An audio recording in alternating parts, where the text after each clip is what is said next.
Hello, welcome back, and as always, I hope you're doing well. Right, first off guys, I've got to tell you that I still have no internet. What? It's coming up to 2 weeks now. It's ludicrous. I've never known anything like it, and it really does kind of hinder what I'm trying to do, and the wife works from home as well. It's been an absolute joke. They are going to compensate us, but we just want our internet back. Anyway, also I'd like to thank the Budgie29, Mark Green and Pete Reynolds. All of you guys have sent me gifts through the post, and I've got a pile literally like that. Guys, I'm truly humbled. It's a bit mind-blowing for me. I'm hoping to do some unboxings the weekend, so bear with me. You know I'm dying to open them. You just know that. But thank you so much, guys. You really don't have to, but I'm truly grateful. I really am. Right. As most of you know, on Tuesday, I'm filming this little intro bit Wednesday evening, and hopefully it'll be out on Thursday. As most of you know, on Tuesday, I went over to Steve Kerridge's home. What a wonderful day I had over there. It was a blast. Steve was very hospitable towards me, made me feel really, really welcome. There was no rushing. I had a blast of a day. I thoroughly enjoyed myself. Wonderful hospitality, brilliant generosity, and it was absolutely great. Now, as you know, this was the very first interview I've ever done, and we decided to do it outside. So I did have a few technical issues, unfortunately. Namely, this thing, what didn't record any sound. Luckily, this was the one that was pointing towards me, and the mic that was recording Steve talking came out crystal clear, so I'm happy about that. But obviously, where we was filming it outside, you know, you had clouds 1 minute, typical English weather. Next minute it's bright sunshine. So the video does sort of like move up and down, but I endeavour to do better. So bear with me, guys. But I'm quite pleased with how it came out. And we could have talked for days. Literally, we could have talked for days. So we've decided to do this in parts. So this is going to be part one of I don't know how long, maybe 2 or 3, maybe even 4. Just depends. Because I obviously wouldn't want to take up too much of Steve's time. Also, he showed me some scenes from Enter the Dragon on a 15-foot screen. There literally is nothing like it. Sitting, watching Bruce on a big screen like that, next to a Bruce Lee fan like Steve Kerridge. Nothing like it. It was amazing. So, we're going to do this. This is going to be part one of like I said, a series of interviews with Steve. So, sit back and enjoy my chat with Steve Kerridge. Right, Steve, thank you very much for inviting me to your house and agreeing to do this interview for the channel. Really do appreciate it, mate. So before we get started, I suppose you've probably covered this before in other videos you've done and interviews. Can you tell us about your Bruce Lee story, how you got into Bruce initially? Well, started when I was a kid, you know, when I was 10 years old. Basically, it was a magazine in the shop window, you know, and where the scratches on the face, you know, you look at that. I mean, prior to that, I'd had an interest in karate. I wasn't actually doing karate then. Prior to this, I'm probably talking, guess, probably like 1971, 72 maybe. I've still got the book actually. Well, actually, my dad gave me the book that he got from the library and never got returned. Of course. The Manual of Karate, I think it is by Singh Harrison. It's an old karate book from the 60s. Right. No photographs, it's all drawings. You know, always, you know, drawings in it, you know. And I remember just sitting there looking at that, you know, like, like as a young kid would, probably at the age of sort of 7 or 8, you know. And so it was always in the back of my head. And a cousin of mine who was a lot older than me, I mean, at the time I was only a toddler really. He was probably like mid-teens, and he had a friend who was a black belt. I always remember this, you know. And my dad, we went round this the house of this fella. I can't remember his name now, but it always sticks in my mind. Do you remember the old TV show Department S? Vaguely. Jason Wingard, I think, when I was something, he had the big moustache, you know, like the hello, you know, the old 70s moustache, you know, like the late 60s, early 70s.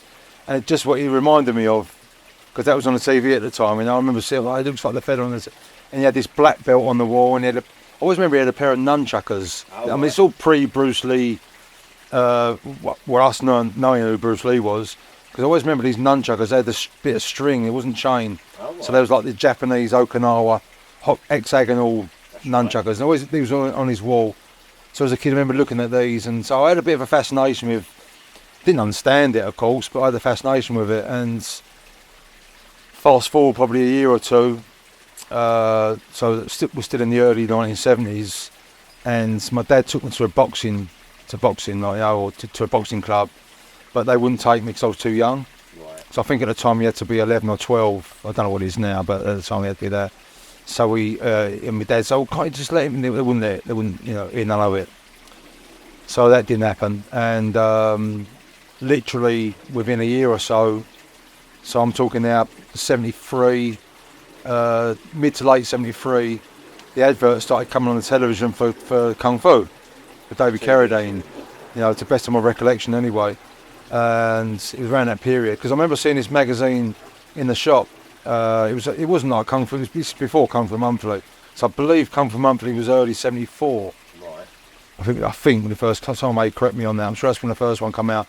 But prior to that, this was like a magazine, I think it was called Exciting Cinema or something or other. And it was like a top shelf magazine, you know, with all the dodgy magazines, you know. Yeah. I remember seeing this in the newsagents, like this image of someone on it, and not knowing it as Bruce Lee. And sure that was the one that my mum bought for me when I asked about it. So I was fascinated with this. Then around about that period, it was the karate.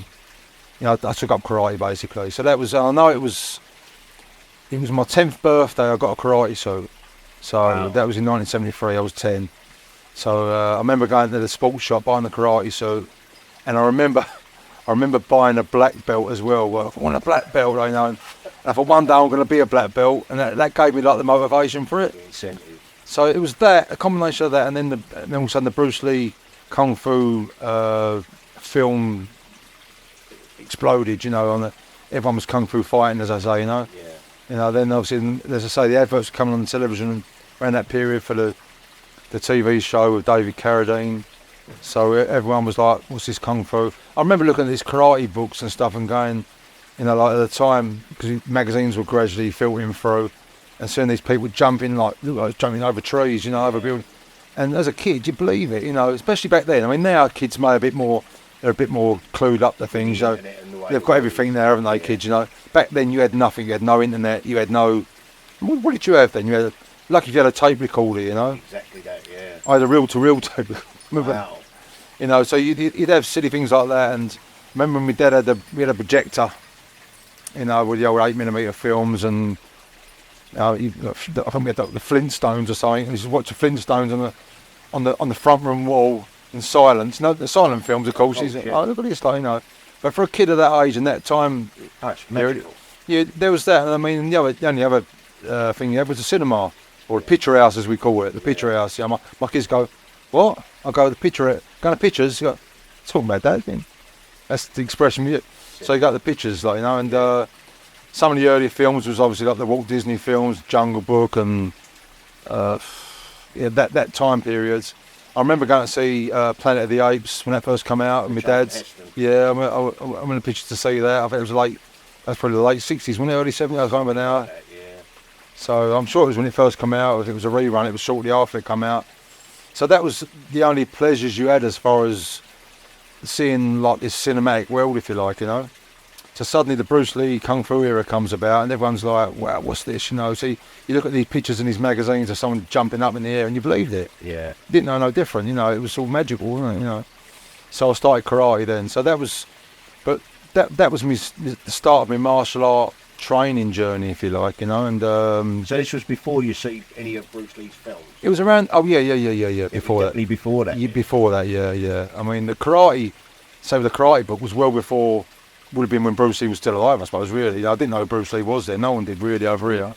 as such. Although, I've got some old TV times now that I've got a collection of old TV times on a CD I bought off someone, and all the old TV listings. And I was doing some research for a book I was doing, and of course I looked up Long Street, and it was shown over here. It was. It was shown over here, I believe. Obviously, the main episode, the way I did Insecting Fist, The pilot one. Oh, he was in 4 of them, wasn't he? But the first one he was in, I think that was shown around about February, March '72 in the UK.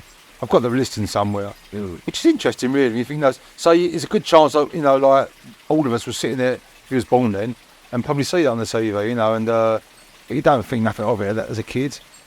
I mean, to me as a kid, it was Batman. It was like it was the kicking and the chopping and the pow, and all this. And the Superman. It was. Yeah, of course. All these Marvel films now.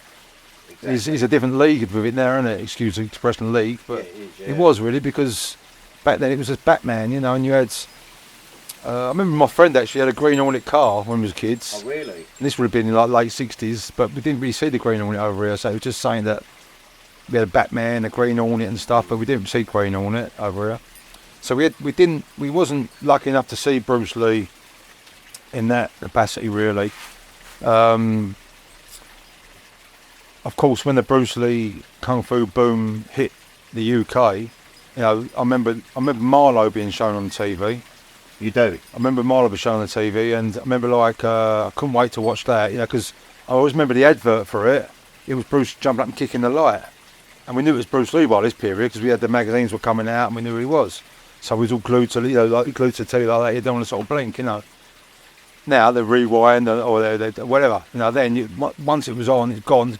Yeah. Same as the pictures. You go watch Bruce in a film for the pictures, and you're rewatching it. No, you stay for another show. Exactly. Yeah. So the early recollections of Bruce Lee were just that, and that's what got me. I was interested in the karate, obviously, because I was saved with a book, and I had that sort of fascination with it. But I think what Bruce Lee did and the Kung Fu era did, it was like that. It was as if someone behind me's gone and pushed me into it more, Yeah. So, and then it was like, I've never looked back since. It's shaped my life. Without sounding corny, it has shaped my life. And I don't look at Bruce Lee or any of them as God. Just people, human beings, But you've got to look at them for what they achieved and what they did for everyone, And you've got to look at the positive side of that. For me, it's given me a way of life.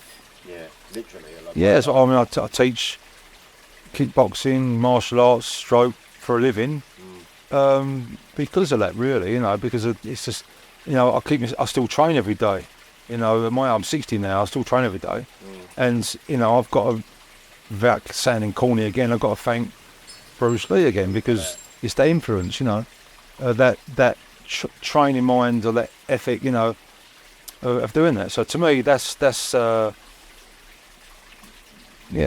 what got me into it, So But do yeah, you remember when you first saw Into the Dragon at the cinema? yeah. Has that film kind of changed the world at the time? I first entered the Dragon, and it was either late '74 or early '75, and I was far too young. So by this time I'm 11, getting up to 12. So you were sneaking it? We tried that. No, that's another story. That's another story. I mean, and I had a good friend of mine, Jeff. I mean, he was an expert at that. He'd get in there. Every time I tried it, we got caught. I didn't have that lucky. I didn't have a lucky face, I suppose. But we used to you'd get a coat hanger, go around the exit door, and you sort of like fishing in like that, and then hook, you're trying to you pull the exit door up, and you're sneaking in, and crawling along the floor. And then you get the usherette trying to talk to you, get out, or whatever. But yeah, so that was one side of things. But I've never had much success for that. But the actual first time I saw it was thanks to my dad. So we'd gone to he knew how nuts I was on it all, and as the young people watching this, you don't, you probably know through people like me telling you, but it was all X certificates. There was no, it was an X certificate. You couldn't go and watch it unless you was 18. Yeah. Or he was a 14-year-old with a moustache. Wispy moustache. Yeah. So you couldn't just go and watch these films. You couldn't, and that was the way it was. and that's we getting into the whole censorship business. That's another. You could do a whole episode on that, as you know. Totally, yeah. So, but that wasn't going through our minds. It was always going through our minds was just getting there and seeing it, So my dad, he says, okay, I'll go. I'll take you to see it. But I'm not old enough. No, we'll go and see if we can get you in. So, he's your dad, isn't it? He went, oh, my dad will do it. My dad, Brilliant. So he turns up to this cinema, the classic cinema it was, called the Classic Cinema in Leighton. Oh, right. And so we queued up and got to the front, the dad's, 2 please. Nope, he's not old enough, So dad's acting dumb. What do you mean he's not old enough, Yeah, so I want to see the manager. And he's creating a bit of a fuss, dad, on purpose. And so the manager comes out, there's a problem. And dad's going, well, they won't let us in. Well, yeah, he's not old enough, sir. He's not old enough. I was next. Sure, let him in. Like, dad's really sort of like, on him, pushing him. And this went on for about 10, 15 minutes, if not longer. And I'm just like thinking, this ain't going to happen. What are we doing? Like, if it weren't for my dad there, I just would have gone out with my head in my hands, Eventually, he broke. Really? He went, oh, go on, if you get caught, you've got to say that, it's down to you, ain't down to me. I lose my job, and he wasn't too happy about it, but he let us in. Excellent. And by which time the film had started. Well, the accompanying film had started. The supporting film had started. Because they used to have 2 films on that. Yeah, which was King Boxer. Oh, wow. So, which I love that film actually. To be honest with you, to me, I know the fighting's garbage or crap or shit, whatever words you want to use, but it was nostalgic. If you look at it now, I've got them on the Blu-ray or DVDs now, Yeah. and I watch them films and have a bit of nostalgia. Yeah. Brings back good memories. Yeah, to me, I'd rather watch that than some of these, the films with the real martial artists in it sometimes, because to me, it's just got that character about it, It takes you back to that time as well. Yeah, I mean, you watch the original Chinese versions, but watching the dub versions sometimes are quite funny, My favourites are like I mean, and they got worse and worse as the 70s went on, by the way. And there's the dubbing. Oh, mate, there's one particular film believe it or not, I'm not into kung fu films. I'm not a kung fu film fan. Right. I like the old ones, like the King Boxer, the One on Boxer, that era, and I love the Japanese samurai films. I've got a good collection of that. That's to me, they're the classy ones, The early Shaw Brothers, the Golden Harvest, that type of film. Never a great Jackie Chan fan, although he's obviously great. Don't get me wrong, I'm not putting him down. But I've never been a fan of Jackie's and the Samos and that. It's just not my movies. Yeah, something. As a kid, I spent most of my weekends going to Chinatown in the Chinese cinemas watching when Jackie Chan first come out. Before anyone had heard of Jackie Chan, literally, because I'm talking now from 74 onwards, I was going to Chinatown.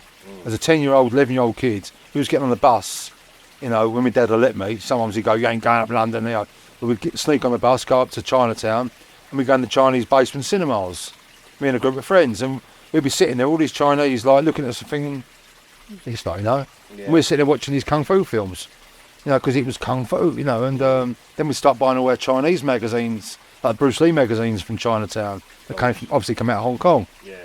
I'm going off on a tangent a bit here, but what I'm trying to say is the kung fu films, to me, the early ones have got that nostalgia about them.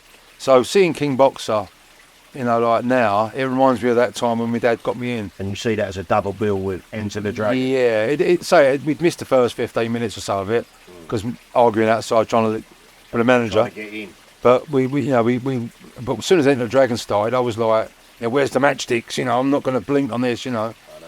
And it was like magical to me, And It's hard for people to really comprehend what that film did. I think a lot of it is where it gets lost now. Well, not lost, but where it's hard to sort of to get that across to say the newer, younger fans. Excuse me.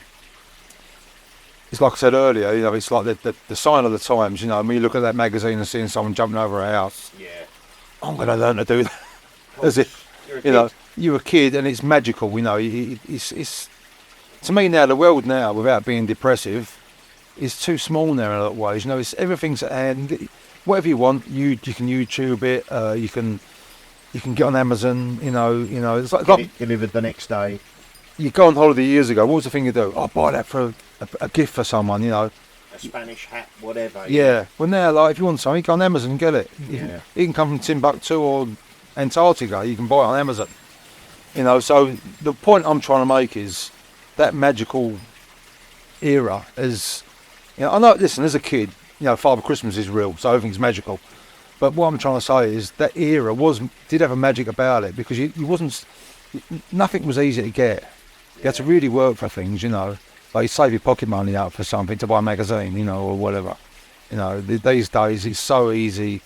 People don't even buy them, they just download things, you know, and we've all done it, I suppose, but it's all stuff you can do these days, you know. So, I mean, I was already hooked anyway, but that was like seeing the film on the big screen. It was like, you know, because like we were talking about it earlier with the old TAM LPs, you know, Japanese imports, you know, for us, and the flick books. Yeah. That was, you know, to us, you couldn't see Bruce Lee because he wasn't old enough, you know. Chinatown at the time, I know in the late 70s, I may have shown some reruns, but, you know, the Bruce Lee films actually being shown in Chinatown, I missed the era because that was obviously pre that. No one would have known who Bruce Lee was here then anyway, you know. No. I know they were shown, because I've got old adverts of that, you know, and stuff. Was the Bruce Lee films prior to Enter the Dragon, the Hong Kong films, they were shown after, I would imagine? Well, actually, the first film that was shown in the UK, and it was shown virtually the day before Bruce Lee died, was Fist of Fury. Oh, really? And that was at the Rialto in Leicester Square. Wow. And that was on the 19th of July, I believe. And in fact, going by the time difference, it virtually would have been the 20th Hong Kong hours, you know, which is a bit eerie, isn't it, you know? A little bit, yeah. That was shown at the Rialto, yeah, Fist of Fury. It was the first one to be shown. Fist of Fury, then I believe it was Enter the Dragon. Don't quote me on this. But, and then it was obviously White Dragon was always the last to be shown anyway. It was, yeah. That's why they called it the Return of the Dragon. No, in America. In America, it was, yeah. To make it seem like a sequel. Yeah, in America it was shown that, yeah. Luckily, we kept all the original titles over here, you know. So some people can't get the American confusing, you know? It? Yeah. But there's a story in there with Fist of Fury, Chinese connection, French connection. Yeah. Big Boss, Fists of Fury, you know, so because the cans the labels got changed over or something or other. So, yeah. You know, but yeah, so, you know, so we didn't have, you know, to us, and the funny thing is, I mean, talking to people since then, that, you know, obviously over the years, I've met a lot of people over the years, people that were dealing with like cafe films and so forth over here and that, and, you know, the stories they tell. I mean, if you look at a lot of the films, like the Hapkidos and all this, the deals that were done to show them films were basically, well, we'll give you a Bruce Lee film, but you've got to take this other shit. Really? Excuse my language, you know. That's fine, yeah. Because now I don't think they're shit, but they're nostalgia, as I'm saying. But back then, you know, they wouldn't have bought the Angela Mel films, they wouldn't have bought the Lo Lei films and all the Wang Yu films, certainly not. They wanted the Bruce Lee films, you know, and I mean, King Boxer was shown before Enter the Dragon, you know that? That was the first one to be shown over here anyway. What, official martial arts film? Yeah, Kung Fu film? Yeah, Kung Fu was such, yeah. That was shown in January, same time as America, virtually the same day, which was called Five Fingers of Death in America. Yeah. That was shown in Leicester Square, Warner, what was the Warner Cinema? Warner something it was called. That was shown in, I believe, January or February. I've got it in my book, shouldn't I really? I know, I've seen them. I write so much stuff, you know, I can't remember. It gets a bit confusing. Yeah. But it was shown at the beginning of '73, basically, King Boxer.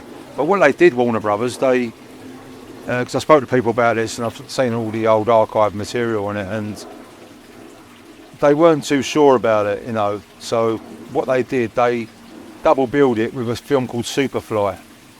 I remember Superfly. Turkish made film? I can't remember. I know it was like a blaxploitation film, yeah. which had done pretty well, like with Shaft and them sort of films. So what they did, Warner, is they said, well, we'll take it on board, but just to sort of to safeguard us a little bit here, we'll show it because I think Superfly come out a year or so previous. I think we'll re-show that with King Boxer. So at least we'll get some of the audience to watch Superfly. Yeah. It'll cover the cost of the distribution for King Boxer. So that's how they got it on. So it was King Boxer, Superfly. The 70s was a magical time, wasn't it? Yeah. I mean, it's probably the last era, really.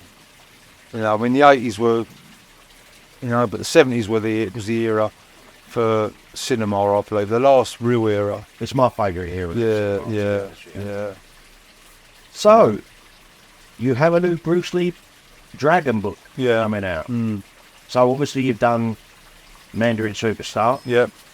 With Darren, You followed it up with Darren Chua Darren Chua, yeah. from Singapore. Yeah. Then you've done the Interception Fist. Yeah. So you've got now Bruce Lee Dragon on pre-order. Yeah. Obviously it's about the Way of the Dragon era. Well, basically, I mean, we've done, as you just mentioned, we've done the Mandarin Superstar, which covered between roughly 69 to 71. Or up to when he done the Big Boss and just slightly after, before he started Fist of Fury. Now that was quite a well-researched book, because it wasn't just a Big Boss. I mean, people look at it as a Big Boss book, but it wasn't. You had Marlowe in it. Yeah, because I mean, we later did the making of the Big Boss book. That's another thing we could talk about. But with the Mandarin Superstar, it covered the big. People look at it as a Big Boss book because that's the main part of the book. Right. You know, because the whole idea of that book initially was, people ask, like, if you did a book on just a Big Boss straight away, Bruce Lee fans would obviously, Bruce Lee the Big Boss. But the average Joe in the street, if they just see it on the shelf or whatever, they go, why did he do this? I don't understand it. You know, he was in Thailand. So I thought to myself, well, if we go back a little bit and say, well, why did he do that? You know, why did he suddenly end up in Thailand? Why did he end up in Hong Kong? You know, why was he in America? Or whatever, you know. Yeah. So the backstory was, you know, without going too far back, is that, you know, he couldn't make it in America. He had the bit parts in certain TV shows. Yeah. You know, because of being Chinese or Oriental, which is not supposed to say now, which is bullshit because Bruce Lee said it. Yeah. So the Oriental actor, you know, had bit parts. They had the placement for an Asian actor, but they wasn't going to give him the lead role, the main role. And you know, they all moan about it now, but even Bruce Lee understood that at the time. Yes. As he said in one of the interviews, was it Pierre Byrne? The Lost interview. Yeah. The guy with the money. Yeah. Listen, everyone can moan and go, oh, that was racist, that was this, but if you're the one who's got, oh, hang on a minute, I've got part of this money, oh, you suddenly become racist, don't you? You're not, but you know what I'm saying. Going to China Exactly. You can't say it was it was more a decision because they didn't want to invest in something and lose their money. Of course. And what a lot of people don't realise, unless you're a real film buff, Warner Brothers, just prior to that, were virtually bankrupt anyway. And I believe it was someone like Fred Weintraub that saved them with Woodstock. Yes. You know, and big, and that put them back on. A lot of these film studios, by the late 60s, early 70s, weren't like they was struggling. They were struggling, you know. So the golden era of the musical and whatever had passed, you know, and the cowboy film had come to it. It sort of virtually come to its. I know you had some great cowboy films in the 70s, but most of it was the 40s, 50s, and 60s. So, you know, I'm getting that, you know. Yeah. So, you know, and then they was looking for other avenues like the blaxploitation movies, trying to get a different audience in, and so forth. So, around about that period, you know. So, going back to the Bruce Lee situation, you know, he couldn't get major roles. The main person, to me, the biggest advocate, is the right word for Bruce Lee at the time, or friend terms, was Sterling Silliphant. Yes. You know, because Sterling Silliphant, you know, any opportunity he tried to write Bruce into something. He was a very good friend of Bruce Lee, wasn't he? Yeah. You know, so, you know, and then the whole Silent Flute story is very interesting, you know, and so I believe that, you know, when I did that book, I thought to myself, well, I've got to show the reader or the audience, whatever you want to call them, you know, why did Bruce Lee do why did he go to Thailand and Hong Kong? Why did he do that? So we went back a bit to about 69, you know, give a brief synopsis on where he was at that point, and then went on from there. You know, he had a bit of Marlowe, did the Marlowe tour and so forth and blah, blah, blah. You know, and then he had this idea that he'd had since about 68 with Silent Flute, which at the time he called Project Leng. Was like the nickname for it. Tried to get Steve McQueen in it. Steve McQueen was like, didn't really want to know, you know, which, as the story goes, Bruce was annoyed at, and so forth and so forth. So James Coburn believed in it. Sterling Silliphant believed in it. So the three of them You know, and I'm not going to go into that. It's in the book anyway. So he showed about the silent flu. That almost got past it to the finishing point. It didn't. You know, that got stopped at the. Would you say the first hurdle or the final hurdle, whatever it is? One of the hurdles for sure. Yeah. So and that didn't happen. So. You know, you're talking about someone then that people look at Bruce Lee as this superstar with millions of dollars in the bank. And Bruce Lee, he was a bit actor, known in the States for Kato and bit parts, but wasn't a major star. A former Hong Kong child actor. Where was he going to go from there? You know, he had a mortgage to pay. He took on a house in Bel Air. You know that now he's probably if the truth's known, he was struggling now to pay the bills. Yeah. 2 young children, you know. So he's got to live. So suddenly he gets this offer to go to. Well, I'm not going to go into that too much because once again it's in the book. Yeah. But you know, eventually he gets the offer to film in Hong Kong. The first film, obviously, location Thailand. So that Mandarin Superstar explained up to that point why he got there. Right. Yeah. Then so he. Don't forget, at the time, you know, he's gone to Hong Kong. I think the first TV appearance in Hong Kong at that period was April 1970. So he's appeared on TV then as a former child actor, now the star of the Green Hornet, the Kato show, you know, the Chinese lad that's gone to America and become a big star, you know. You know, he wasn't a big star, but to the Hong Kong people, he probably was. You know, he'd gone abroad and become famous, you know. Yeah. He put Hong Kong on the map, put Chinese on the map, you know. So he was known for that. In Hong Kong, appears on TV and blah and so forth. So he was known then, but when you look at, he still hadn't really made it in Hong Kong big time. So the big boss comes there.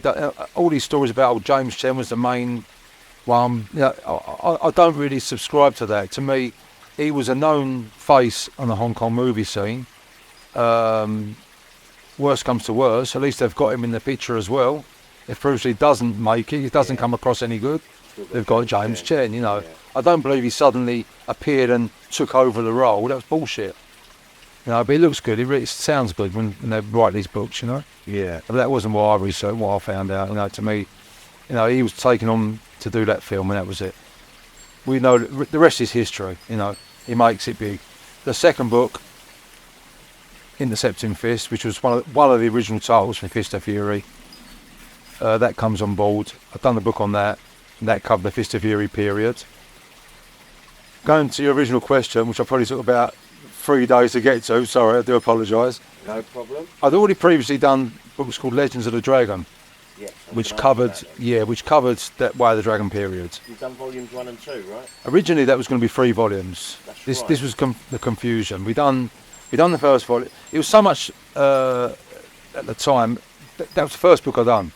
So I was new to it. I was like, you know, I didn't know. I just everything put in that book, you know, and it ended up massive. You know, I thought this is too much for one book. I'll do this 3 volumes. You know, I tried to cut it off. We've done 2 volumes with a small company, and then they just dragged their heels, and I had the third one that come out, and they just dragged their heels again, and then I just basically cancelled my contract with them. I said, look, you ain't sticking to your end of the deal, and I just walked away from it. Oh, really? I just walked away from it, yeah. And several years later, I decided to. I did like in my own time, really. I did like I thought, I'm going to consolidate this into one book. That's right. And I did that, Legends of the Dragon again, but it's like a special edition, as I called it. I brought it out in one book, which I was quite pleased with at the time. But this is all prior to Man and Superstar, and to me doing the Man and Superstar with Darren and Intercepting Fist. Now the good thing with Darren, you know, Darren's he's brilliant. You know, I mean, he's such a same as me. He's like like an anorak like me. You know, like the Asian version, if you like. You know, It works perfectly. he digs very deep. You know, so. Right. But the good thing with Darren is he can read and speak Chinese, so he can access the Chinese archives, Yeah. which the likes of us would struggle with. Oh, I mean, I did a bit of that when I done Legends of the Dragon. I did quite a bit of that, and I had quite a few Chinese articles I translated. You know, I tried every method at the time. You know, I bought the software, translate. Yeah, I don't know if you ever tried to translate. never tried. I don't know about these days, but going back 15, 20 years ago, well, you know, you you try and translate you're translating certain things, and you say, yes, Bruce Lee, so and so, and the plum blossom tree. You go, what the bloody hell does that mean? Well, plum blossom is like an interpretation of beauty or whatever. So instead of going the beauty of the blah blah blah, it said the plum blossom. So it didn't work in a nutshell, you know. So then I had another Chinese friend who translated some bits for me, and so it was our words, I'm trying to say. So Darren coming on board, you know, and he recognises a lot of the old Chinese actors and celebrities, you know, whether they're TV stars and so forth, because that's where he was brought up, you know, he's about our age anyway. So he's the era, he knows the era very well. So we do work together well, you know, and with those books. And so going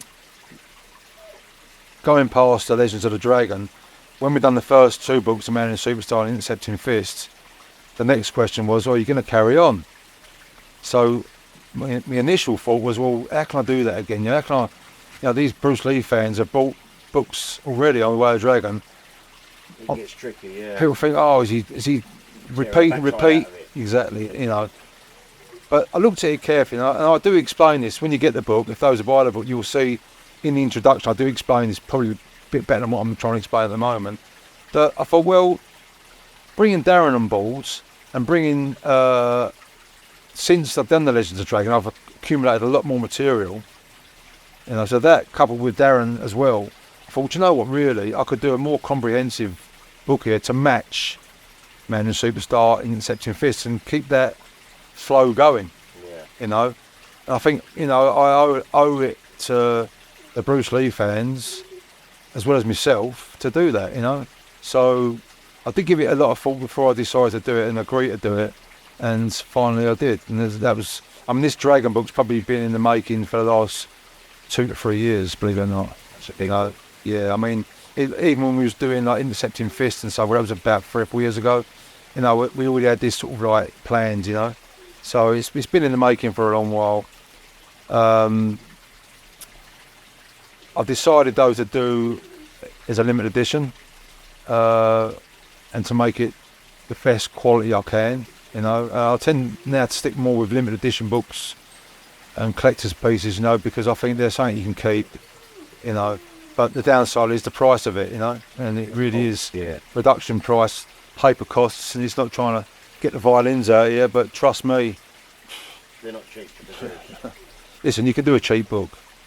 You can do a cheap book. You can do a cheap book on crap paper, which obviously reduces greatly the print quality and so forth, you know. So that's obviously why the books are so expensive. Well, not so expensive. They are expensive, but it's like anything. You could say a Rolex is expensive, but you're paying for a Rolex or a Rolls Royce or whatever. Yeah, I'm trying to compare myself with a Rolex or Rolls Royce. I'm just saying that it is expensive. I could make this book a lot cheaper, but you wouldn't get the quality. Yeah.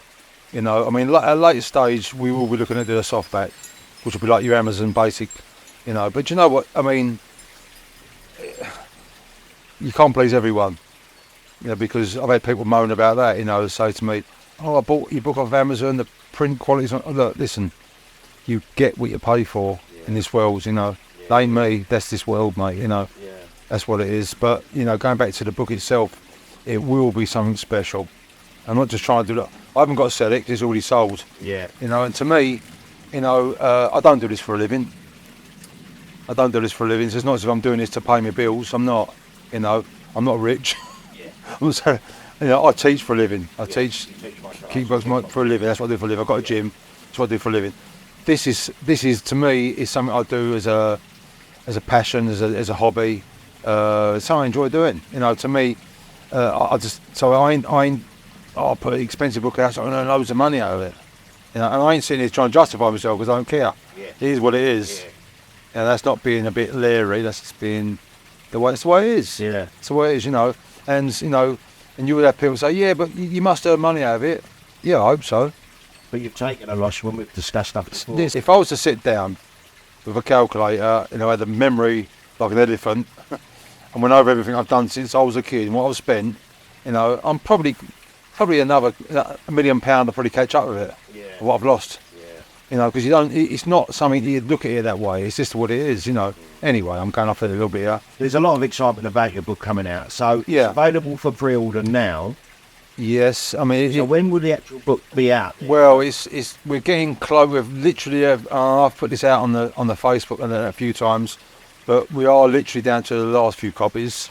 They're going to be sold, and that'll be done then. You know, it'd never be repeated. I'm not one of these. I say companies because it's BruceLeeForever.com. I'm not one of these people that will say, "Oh, it's a limited edition." Then suddenly, oh, we found another 10 copy. It doesn't happen. And there are people that shall not be named, probably people watching this will know what I'm talking about, that do things like that. Yeah. Oh, we found another 3 copies in there. I didn't realise we had in our cupboard. Bullshit, you know. To me, that is a number that's going to be there. They'll be signed and numbered. And not to say you've got my signature, because it's a great signature. It's just that to show it's a genuine book signed by the person that put the book together, and it's numbered. Yeah. You know, and that's just to give it its authenticity. That's all it is. Yeah. You know, and so to me, once it's gone, it's gone. And I've done it with several books in the past, and that's it. You know, you can't get them now unless you buy it. Someone said them on eBay or whatever. And the prices on them are... Yeah, maybe you get. I mean, I've seen some of my books on eBay. I think, well, if I was selling for that, I would be rich. You would be doing very well. You know, but at the end of the day, it's a buyer's market, isn't it? You know, and listen, trust me, I've bought magazines off eBay in the past, rare Chinese magazines in the past, and I've been paying like £400, £500, £600 for a magazine. Really? I've done that, yeah. I've done it plenty of times in the past, you know. And now everyone knows. Now the wife will know. Now I'm in trouble. Now you're in trouble. No, you know what I'm saying. I'm sure it's going to be well received. I mean, the first 2 books, The Mandarin Superstar. Yeah. And I can speak to the fans side of it. I know you're quite humble, and you do. I'm a Bruce Lee fan. That's who I am. I know you are. But I can tell you, there's quite a buzz about Bruce Lee Dragon, the Way of the Dragon book that you put together. Did you come up with these amazing stories with Darren? Yeah. And these amazing pictures, they just keep coming up of Bruce Lee. Yeah, I know. It's well, incredible. See, that's the thing as well with the book. You're going to have the die-hard fans are going to look at the book and go, oh, I've seen a lot of these pictures before. Some of you haven't seen, some you haven't seen. You have seen, sorry. But if you've seen the majority of the pictures before, what you've got to realise is, with a book, which always makes me laugh, there's a few people that have maybe reviewed my book that don't read it. They look at the pictures. Yeah. A book's for reading, you know. And to me, you know, you've got to have a balance. Bruce Lee is very visual, of course, you know. That's what got me into it, the vision of Bruce Lee with the scratches on his face, you know. So it's a visual thing, you know. Martial arts is a visual thing, you know. To watch a martial artist, you know, or if you're watching a box on the TV, it's visual, isn't it? It's all visual. 100%. So you know, I understand that, and understands, you know, there's nothing, you know. I mean, I bought a book out a few years ago with Reg Smith, the Taekwondo instructor from Carolina, North Carolina. Superb bloke, you know, really, you know, big shout out to Reg. You know, he's you know, and the book we did this book, and Reg had some negatives that I think 1 or 2 had leaked on the internet. He put on there. This is Marlowe. It's part of the Marlowe tour, but I did a separate book with him. Right. There's actually one called The Unseen Bruce Lee. It's on Amazon now, but the original one was like a limited edition one, which once again was a lot more. It was more of a magazine book actually, but the quality was terrific in it. But it was all original from his original negatives, which I was lucky enough to buy off him. Yeah. So I got, you know, but they hadn't been seen before. So, and I can understand that for the Bruce Lee fans. Yeah, mind you, within no time at all, a certain person we all know, you know, puts them all over his Pinterest with his badge on them, you know, ownership on them. But listen, that's life. That's what happens, you know. At the end of the day, I don't really. It doesn't bother me. It is what it is. You're never going to change it, you know. You can sit there and it's part of life, you know. It's part of life, you know. To me, so you know, going back to the Dragon book, you know, you're going to have a lot of the diehard fans who go, oh, I've seen that one, I haven't seen that one, I've seen that one. But you've got to look at, when you look at this book, what's so, may I say myself, good about it is that the pictures relate to what the text is telling you. You know, in most cases. Read the books. Please read the book, you know. Yeah. Or if you can't read, get someone to read it to you. Yeah. Because, you know, it's a lot of stories. And originally we sent the transcript of the book to Linda Lee. Yeah. You know, she absolutely loved the book.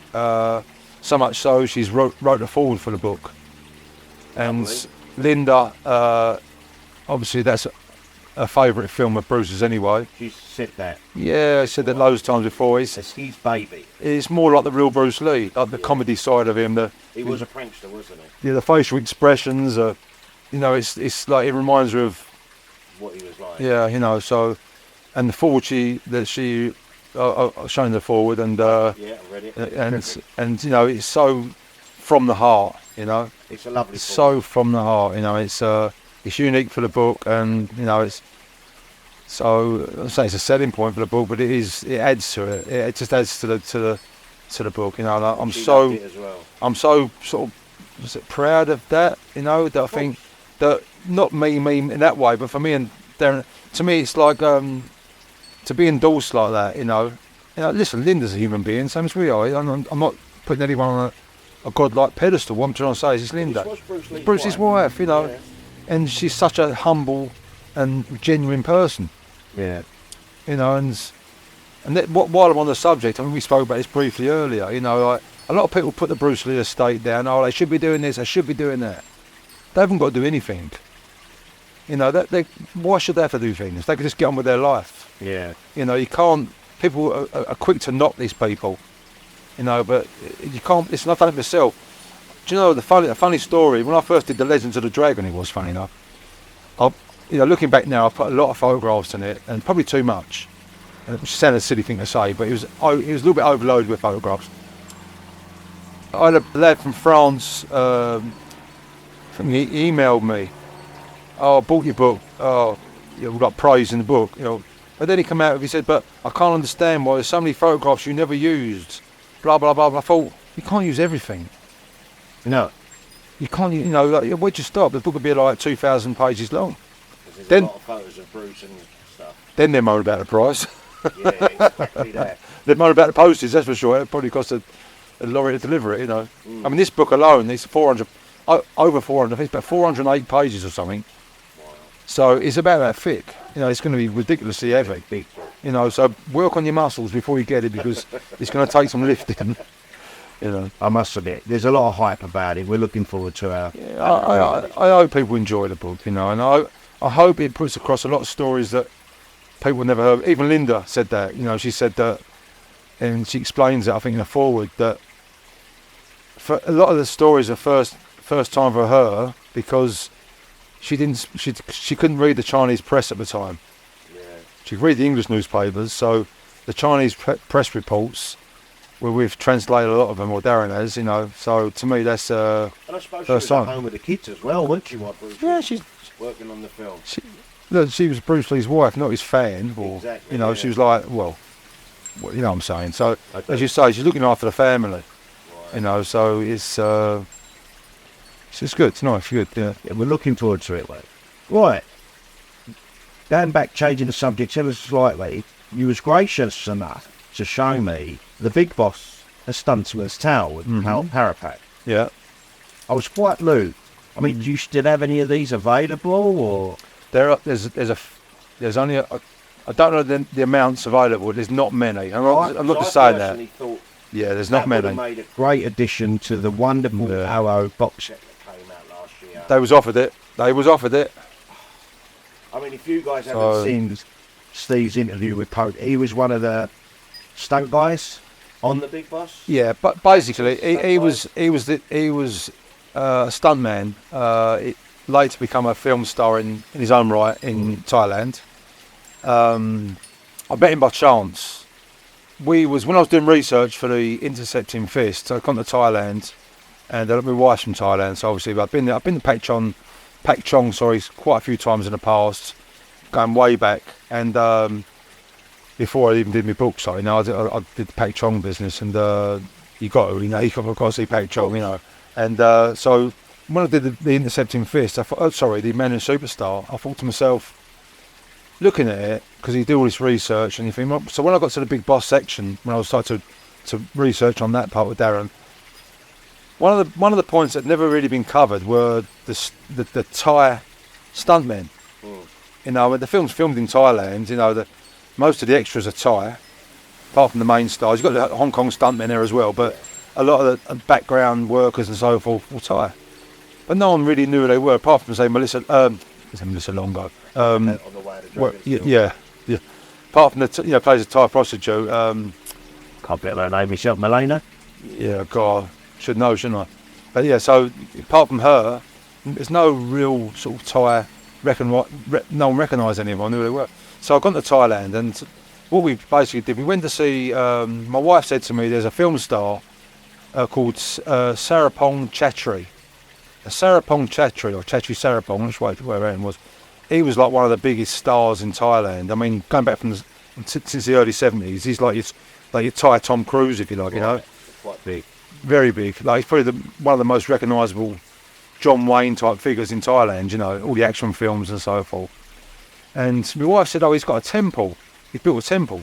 And a lot of people, a lot of the time he's there when he's not filming, and he's at the front and he does speeches for people. Like, cause it's a temple, all the people, like, he's a Buddhist, he's like a Buddhist, he wasn't a priest, but Monk? No, he wasn't a monk, but he'd have monks there, but I suppose he'd recite the Buddhist, whatever they are, you know, and he'd talk to the people. So he'd have these hundreds of people there every weekend, or when he was at home. So we went there, and it wasn't too far from Pak Chong, funny enough. And we went to this place. It was absolutely beautiful. I mean, he built it all himself. I think there was 3 temples there, and a waterfall was there, and it was honestly, it was idyllic, this place, you know. You think if you won the lottery and you was going to build a palace, It'd be that. it was beautiful. And so we gone there. So it was quite busy when we went there. We went inside.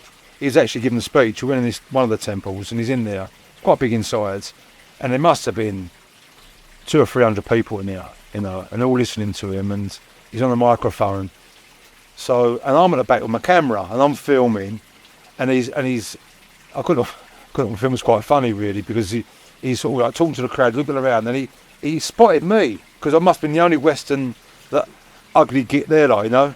And he's going blah blah blah blah, and he's sort of like give it a double take, you know, like that. Probably a bit exaggerated there, but he's giving it a bit of a double take.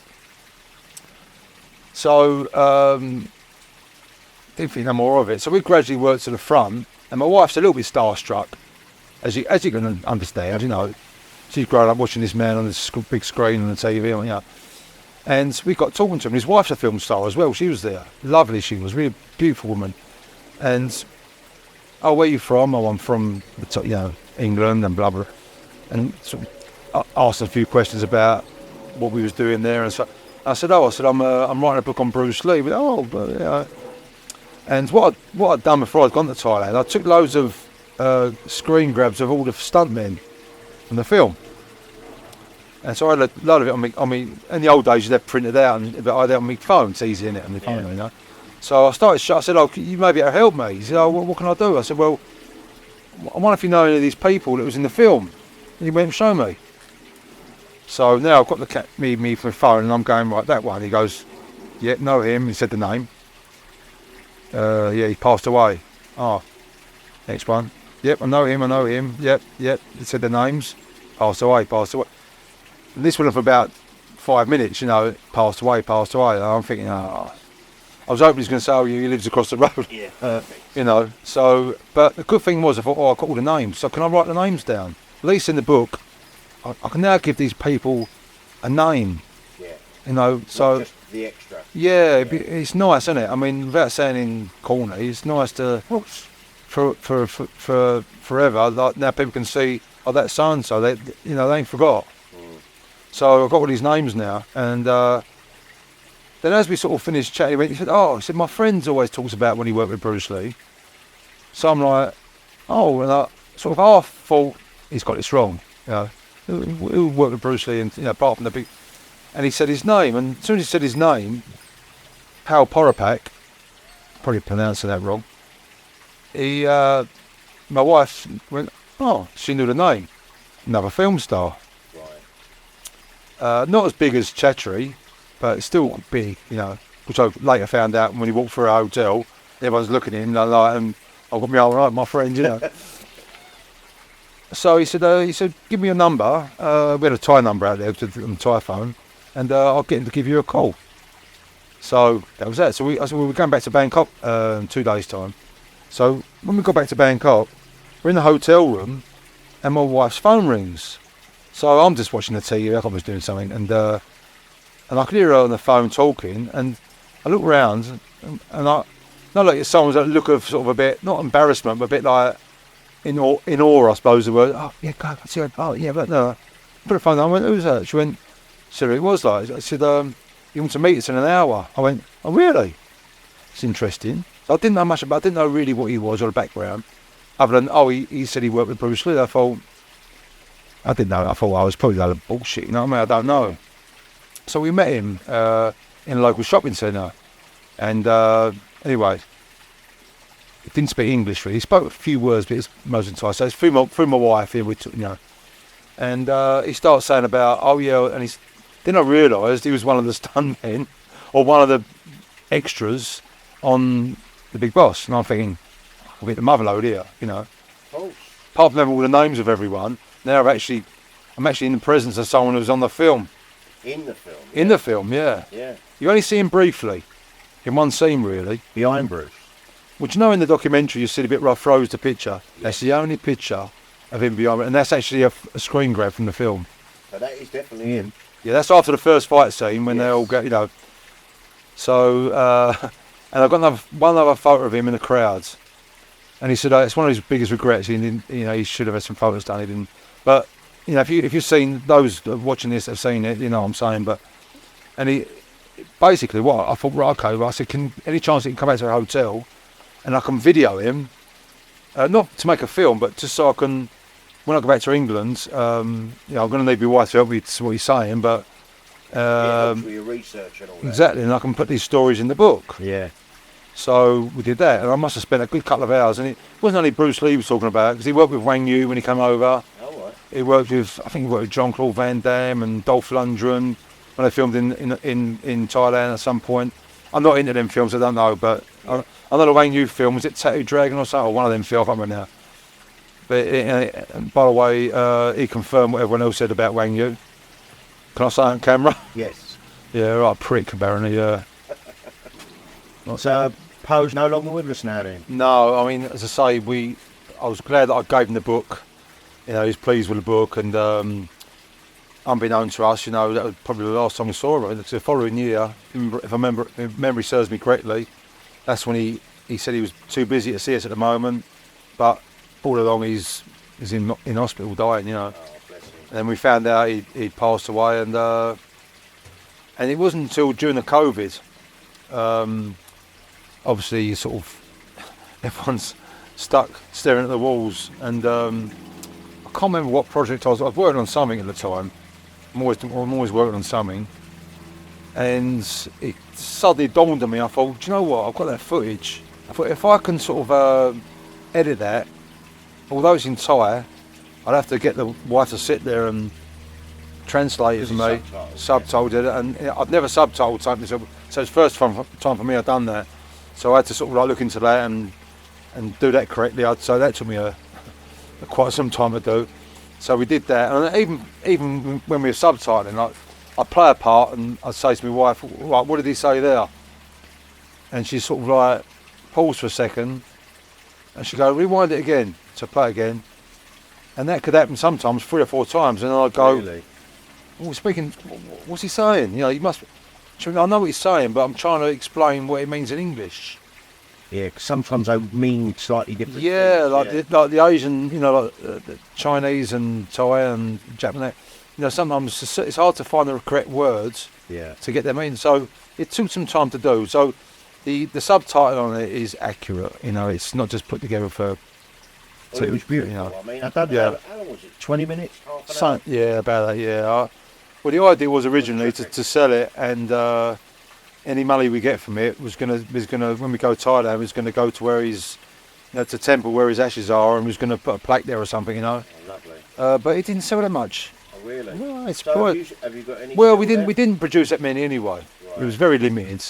But we didn't. We still got. I don't know how many we've got left, but there ain't that many left Right. because it was only a short run. Only pretty limited anyway. But going back to like Arrow, you know, I did offer it to them. You have to ask them why I didn't want to put it on there. It didn't make sense to me, because to me, not because I did the documentary, it doesn't matter who done it. Yeah. The fact that there's no other recorded record of any stuntman talking about on the set of Big Boss, and he dispelled a lot of silly stories and rumours. Yeah, Bruce Lee fought the Thai boxer. It was bullshit, you know. Yeah. And he told how it was, and you can see how genuine he is. Mm. And he had some good memories and a couple of funny stories, wasn't it? You know. Yeah, it's really nice. So, but Arrow, they missed out on that. They've done a terrific job on the box set. Don't get me wrong. Mm. But that would have been nice on it as well for the people to see it. You know, and I wasn't charging them for it. I was just going to give it to them. Really? You know, it's just, to me, it'd be nice to have been out there. Definitely. But it is available. Yeah. You have got it still. Yeah, so listen. At the end of the day, it is what it is.